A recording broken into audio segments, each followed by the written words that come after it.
Olá! Quanto tempo que eu não apareço aqui no YouTube mostrando esse rosto aqui. Gente, hoje eu vou falar de um conto do apenas um carinha aí que é só o maior escritor brasileiro de todos os tempos. Quiçá o maior escritor negro de todos os tempos. Bom, eu vou contar sobre um conto chamado Aurora Sem Dia.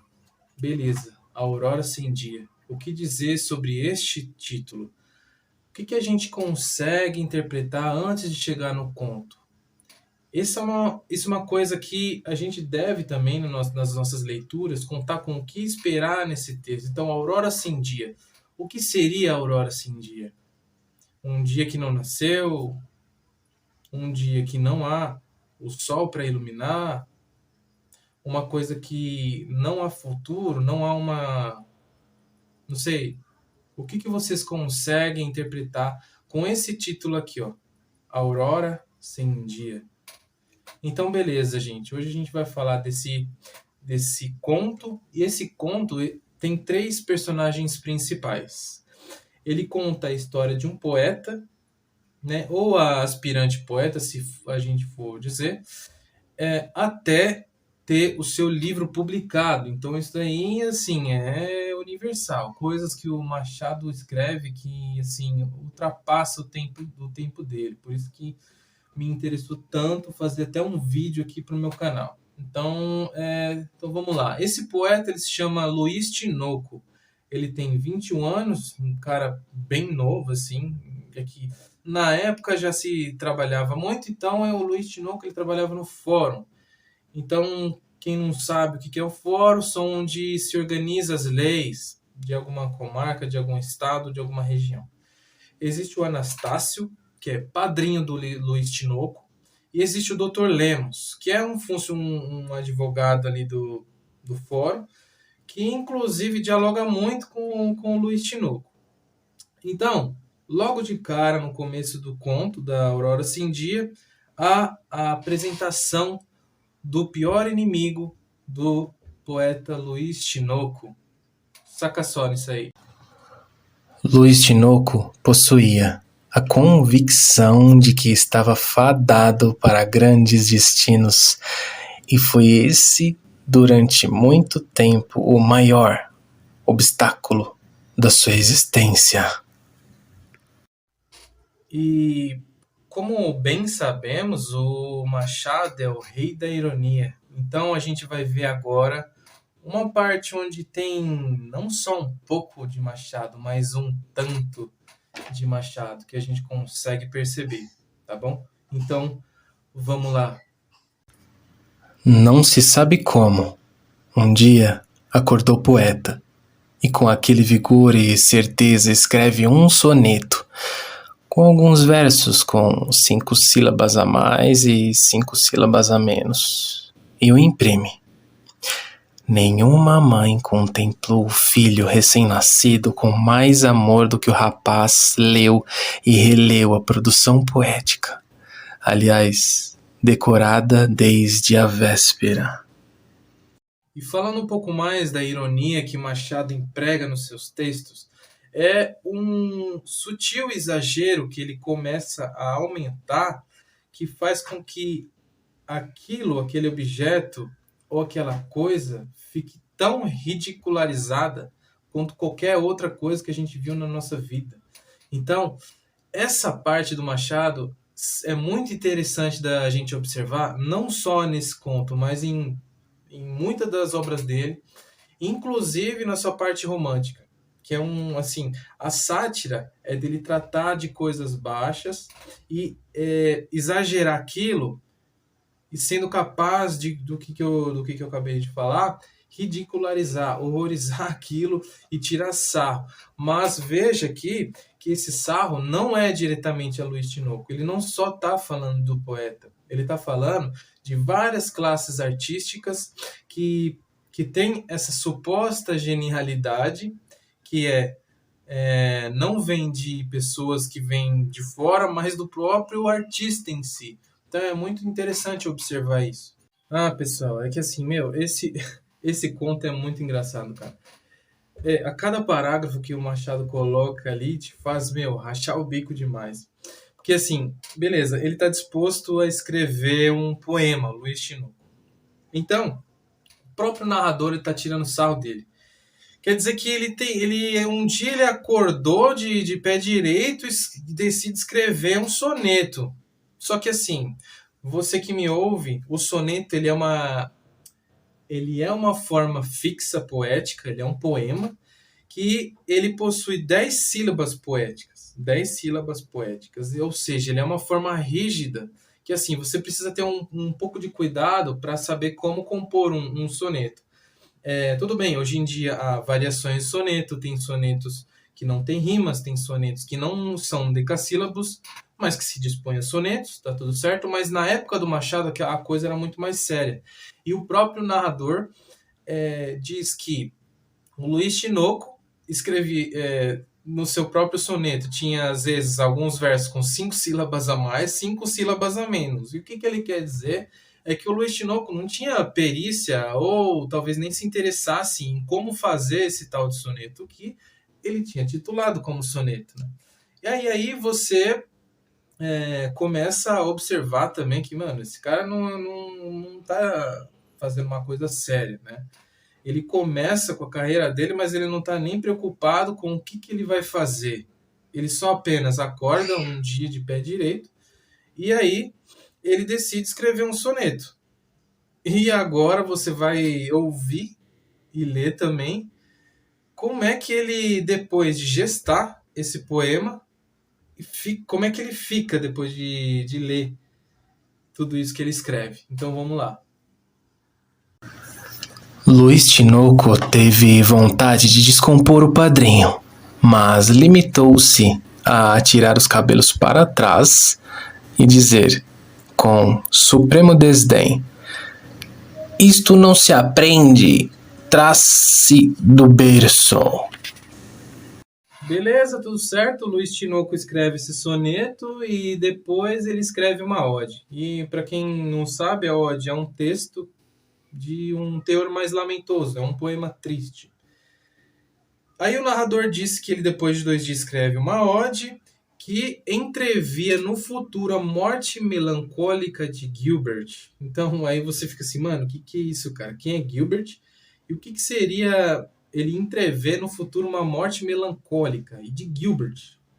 Aí você fica perguntando, mano, o que é isso? Aí eu fui pesquisar na internet. Nicholas Gilbert era um poeta do século XVIII e esse poeta ele escreveu um poema que entrevia a própria morte. Eu acredito que esse poema, que é Adieu à la vie, é o nome do poema, se você quiser pesquisar, eu vou colocar aqui na descrição, era um poema da própria morte do poeta. Né? Então, eu acredito que do século XVIII para o XIX, da época do Machado, isso era mais ou menos uma curiosidade e alguma coisa meio misteriosa, né? De, cara, não escreve sobre a sua própria morte. Por quê? Porque Gilbert ele escreveu sobre a própria morte, daqui depois uns 2, 3 meses ele sofre um acidente de cavalo. E, cara, se você não sabe, acidente de cavalo é perigoso. Cara. Hoje em dia se compara acidente de cavalo a um acidente de carro, para você ter uma ideia, assim, do que acontece. Que, tipo, é muito difícil você sobreviver a uma queda. E então, depois de 3 meses, ele sofre essa queda e fica internado. Ele teve umas contusões sérias. Ele teve que fazer uma cirurgia na cabeça, porque ele, se eu não me engano, ele fraturou o crânio. E com os remédios que ele estava tomando, o Gilbert estava tomando no hospital, e com as cirurgias, ele teve um surto que ele teve a vontade de engolir uma chave, né? E depois que ocorreu isso, aí o Gilbert foi de arrasta para cima, como todo mundo diz por aí. Então, cara, é uma polêmica que tinha no século XIX, eu acredito, né? Se a gente for ligar as coisas. Então, o poeta, o nosso Luiz Tinoco, ele escreve uma ode para que entrevia a morte melancólica de Gilbert. E aí você pensa, putz, o que é isso, cara? O que a gente pode interpretar com isso? Que ele já estava prevendo o futuro dele. O que era? Não simbolicamente ou literalmente a morte dele mesmo, né? Acabar com a vida dele, mas a morte como um poeta, né? Se a gente for ler dessa forma. Então aí você veja que o Machado ele coloca algumas referências históricas no próprio conto. Porque você lembra do Machado de Assis, que ele escreveu no romance Dom Casmurro, ao começar pela citação dos imperadores César, Augusto, Nero e Massinissa, eram obras que tinham na casa do próprio Dom Casmurro, né? Esses imperadores que o próprio Dom Casmurro Bentinho tinha na casa dele eram de quadros de imperadores que mataram as suas esposas acusadas de adultério. E se você conhece bem o Dom Casmurro, ele já está prevendo o que vai acontecer depois, né? Então, é muito interessante a gente pegar essas referências que o Machado já desenvolve na trama dele, que você já pega mais ou menos do que vai acontecer. Como se fosse um spoiler bem escondidinho, ou seja, um spoiler não, um easter egg que tem ali, você não sabe muito bem, mas, cara, se você caçar um pouquinho e estudar, eu tenho certeza que você vai achar o que você estava procurando, né? E voltando na parte que ele escreveu o primeiro soneto, ele mostra para o próprio Anastácio, que é o padrinho dele. Então, o Luiz Tinoco teve a vontade de descompor o padrinho, porque teve a desaprovação. O padrinho falou, mano, o que é isso aqui, cara, que você escreveu? Eu não estou entendendo nada. Você agora se tornou poeta, é? Então, vai um pouco aqui da gente, um destaque para eu colocar aqui para a gente observar melhor. Eu não me nego de aceitar-lhe o que me parece bom, tanto mais que eu fiz estes versos muito à pressa e não tive ocasião de os emendar. Aí o Luiz Tinoco fica chateadinho depois da desaprovação do Anastácio. Ele fala assim: isto não se aprende, traz-se do berço. Meu Deus do céu, cara. Além do cara se achar por ter feito um soneto e outra ode, o cara tá dizendo que a pessoa já nasce com esse dom. Aqui a gente não está em questão de dizer o que é uma uma preposição para que algum artista exija alguma habilidade, mas isso não diz sobre a pessoa nascer ou não nascer para fazer tal arte. Isso diz sobre a pessoa. Ela está dizendo o que ela quer dizer, mas ela não está dizendo só o que ela quer dizer. Ela está dizendo como é que ela é. Isso é muito importante a gente também parar para analisar. Então, depois que ele mostra o poema dele para Anastácio, ele vai, assim, desaprovou. Então, mano, vou apresentar para um cara que é mais entendido do assunto. Aí ele vai para o Dr. Lemos, né, que era um cara, que era um doutor, um leitor assíduo, eu acredito, um advogado, que naquela época do século XIX, a elite intelectual eram os advogados, os médicos, os jornalistas. Então ele acaba aí para falar com o Dr. Lemos, que há também uma desaprovação, dizendo que o poema tinha imagens safadas, expressões comum, frouxo alento e nenhuma arte. Pois é. E o próprio Dr. Lemos falou o seguinte, que a poesia era uma arte difícil que pedia longo estudo. E assim, mais uma coisa que retoma nesse conto é a noção cíclica que o Machado dá para essa dimensão, que é da própria narrativa. Então, naquele momento que a gente já tinha falado que o Dr. Lemos tinha dito que a poesia era uma arte difícil, que se exigia muito estudo e muita dedicação, tem uma parte em que o narrador pega uma presunção, que aliás o próprio Luiz Tinoco é a própria presunção, né, do artista, a própria soberba e a própria precocidade de um artista, né, porque aliás ele ainda tem 21 anos, ele se acha o Shakespeare. Então tem uma parte em que o narrador fala da seguinte forma: a vida tinha li escrito na porta a inscrição dantesca, sem ao menos ler Dante Alighieri. Citava coisas que uma pessoa de não muita instrução faria sem consulta alguma. Eu gostaria de perguntar, quando você vê uma pessoa que está sendo meio presunçosa, que está querendo contar vantagem, de ser um pouco mais inteligente que as outras, de escrever coisas que ninguém escreve, desconfie das frases que você já ouviu em algum lugar. Porque geralmente isso pode ter um efeito muito negativo, que é, na verdade, a pessoa não saber do que está dizendo, mas querer dizer que sabe. Você entende? Então, isso a gente caracteriza logo de cara essa presunção do Luiz Tinoco, né? De citar coisas que, tipo, qualquer pessoa que não é leitor, que não é poeta, cita, sabe?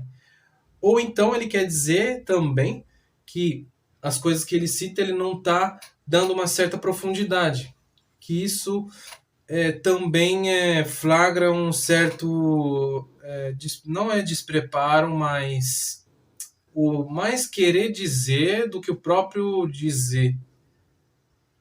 Estou contando algumas coisas meio abstratas, mas eu quero que você pense a respeito disso, sem concluir e nem resultar nada, tá? Então, a gente começa a ver que, na verdade, o poeta Luiz Tinoco, ele só quer ser poeta antes de escrever. Ele quer ser poeta antes de ler. Ele quer ser poeta antes de, ao menos, enxergar e perceber a tradição. Perceber o que está rolando.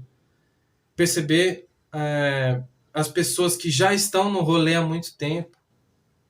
Tanto que a gente não, o narrador não diz, mas isso está muito subentendido, do estilo de artista que o poeta Luiz Tinoco está muito bem categorizado aqui pelo Machado, né?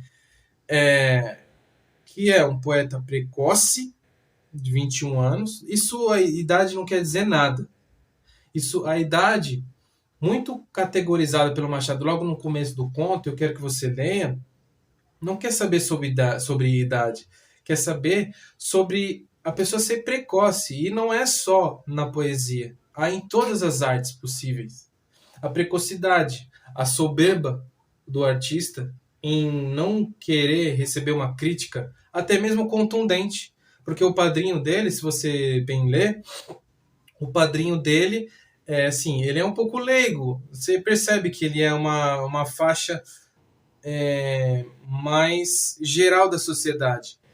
Quando ele fala do próprio padrinho, ele está dizendo sobre o todo da sociedade, que, como bem dizemos, o todo não tem muita experiência na arte literária ou com a poesia. Casos raros, você que me assiste, você faz parte, mas tem gente que não faz parte desse meio e que nem assim o próprio poeta, se a gente poder dizer poeta, Luiz Tinoco, ele não aceita de jeito nenhum. Só que o Dr. Lemos, até mesmo com uma certa capacidade literária, ele não recebe com bons olhos a própria crítica do amigo dele. Então tá aí. E a presunção dele que, bom, a presunção dele é absurda, não tem nem o que dizer. Enfim, para terminar, eu vou declamar um soneto, inclusive, um soneto em inglês, que ele tem uma configuração mais diferente do que o soneto português, o soneto brasileiro, que é do poeta Leonardo Antunes.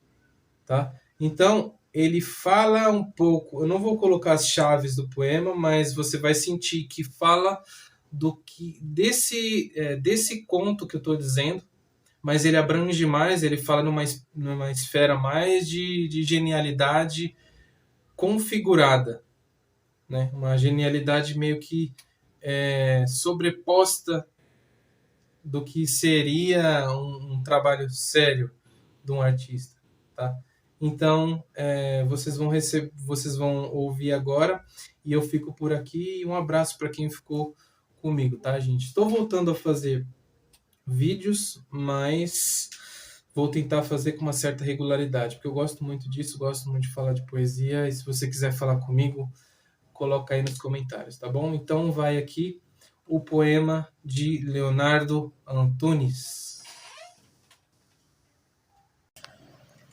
Crer-se gênio malgrado todos os malgrados, de modo altivo, prepotente, presunçoso, porém discreto e extremamente elaborado, se não irônico e talvez obsequioso, com adereços afetados, circunlóquios, virtuosismos excessivos e excrescentes, eventuais depreciativos solilóquios, mas de humildade exposta artificiosamente, até que, seja por milagre ou competência, se faça, enfim, alguma coisa quase nova, alguma coisa grande em autorreferência, que pela referência ao gênio se comprova, para entender ao fim de tudo resoluto que a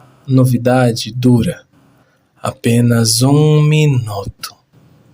Poema Crer-se gênio malgrado todos os malgrados, de Leonardo Antunes.